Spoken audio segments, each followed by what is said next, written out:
గతకాలమంతా కాచితివి నీ రెక్కల చాటున దాచితివి నీ రెక్కల చాటున దాచితివి. మొన్న మంగళవారం రోజు తెల్లవారుజామున 3 గంటలకు లేచి ప్రార్థన చేసుకుని పడుకున్నాను. గంట తీసుకున్నాక తర్వాత 4:30, 5 గంటలకి అట్లా మెలకు వచ్చింది మాట. మెలకు వస్తే కీర్తన 91 అధ్యాయం 11, 12 వచనాలు. నీ పాదములకు రాయి తగలకుండా వారిని తమ చేతుల మీద ఎట్టి పట్టుకొందరు. 11, 12, 2 వచనాలండి. ఈ వాక్యం జ్ఞాపకం చేశాడు దేవుడు. ఎందుకు ఇట్లా వచ్చిందో అని అనుకున్నాను. అంటే మళ్ళీ నిద్రపోయా 7:30కి లేసాను పోతుంది. ఆ రోజు మా పాప అప్పటికే డ్యామ్ కొరియర్ వచ్చింది. మా పాప డ్రెస్ బుక్ చేసుకుంటే అనమాట. అప్పటికే 2 రోజులు అయిపోయింది. ఇంకా రోజు సాయంకాలం 4 గంటలకి డ్యామ్ వెళ్దామని చెప్పి ఇంట్లోంచి బయలుదేరితే 10 నిమిషాల్లో వర్షం స్టార్ట్ అయింది. బాగా వర్షం స్టార్ట్ అయిన తర్వాత ఊరికెళ్ళి ఆటో దిగాను. ఇంకా ఎక్కువైపోయింది వర్షం. అక్కడ ఒక ఎంట్రీలో ఒక ఆవిడ పిలిచి బయట నిలబడినాను. వాళ్ళు ఆ వాకిట్లో నుంచుని అలా వర్షంలో ఉన్నాను. పక్కకి నుంచుని ఆవిడ లోపలికి పిలిచి కూర్చోబెట్టాను అనమాట. ఈలోపు అమ్మ ఫోన్ చేసింది, ఎక్కడో వర్షం బాగుపడుతుంది కదా అంటే, బాగుపడుతుంది ఇట్లా కూర్చున్నాను ఒక ఇంట్లో అని చెప్పాను అనమాట. చెప్పిన తర్వాత బాగా పడుతుంది వర్షం. ఇట్లా ముందుకు వెళ్ళడానికి లేదు అసలు. పాస్టర్ గారు కూడా ఎక్కడున్నారు ఏంటంటే, ఇట్లా వచ్చానండి కొరియర్ కోసం డ్యామ్, అది టీటీడీసీ శివాపూర్ రాదండి, అది డ్యామ్ వరకే వస్తుందని చెప్పారు. ఎప్పుడు ఇక్కడికే ఇంటికే వస్తాయి అట్లా అని పాస్టర్ గారు కూడా చేశారు. మీరు ముందుకు వెళ్ళకండి, ఇక్కడి నుంచే వచ్చేసాయి అని కూడా చెప్పారు. ఇట్లా వచ్చారండి అంటే అమ్మ కూడా అట్లాగే చెప్పింది, నువ్వు డ్యామ్ లో దిగా వెనక్కి వచ్చేసాయి అని చెప్పి. సరే ఈ లోపు ఇంటికి ఎవరు వచ్చారంటే, అమ్మ ఎక్కడికి వెళ్ళింది అక్కడంటే ఇట్లా ఉలి వెళ్ళింది, అక్కడ వర్షంలో ఇరుక్కుపోయింది అని చెప్పిందంట. సరే నేను తీసుకొస్తాను అమ్మనని చెప్పి అతను వచ్చాడు బండి వేసుకుని.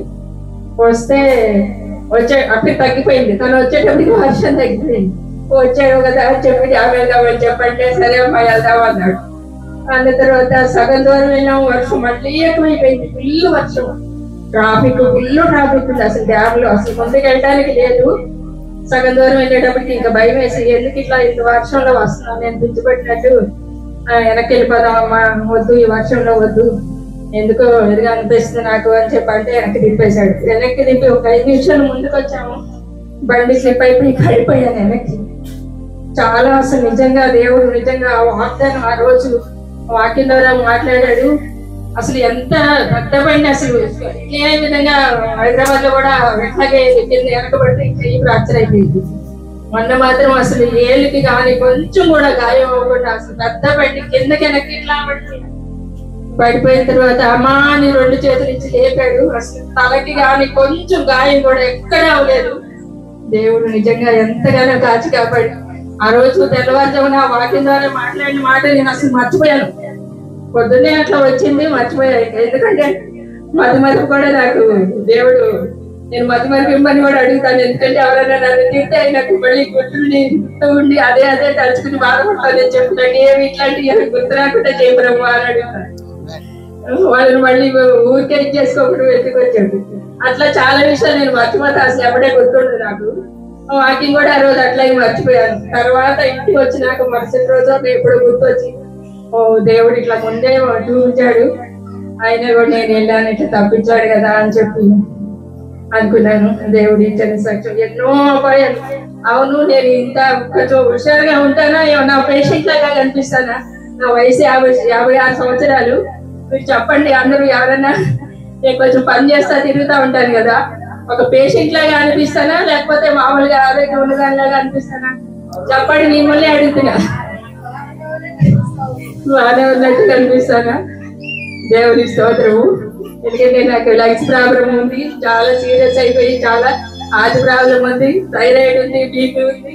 ఇన్ని ఉన్నా కూడా దేవుడు తన కృపతో ఎంతగానో కాచి కాపాడి ఆయన అక్కడ చేతను భద్రపరుస్తుంది. ప్రతి అవసరం తీరుస్తూ నడిపిస్తున్నాడు. దేవునికి మహిమ కలుగుతున్నాడు. ఈ చిన్న సాక్ష్యం దేవుడు దీవించిన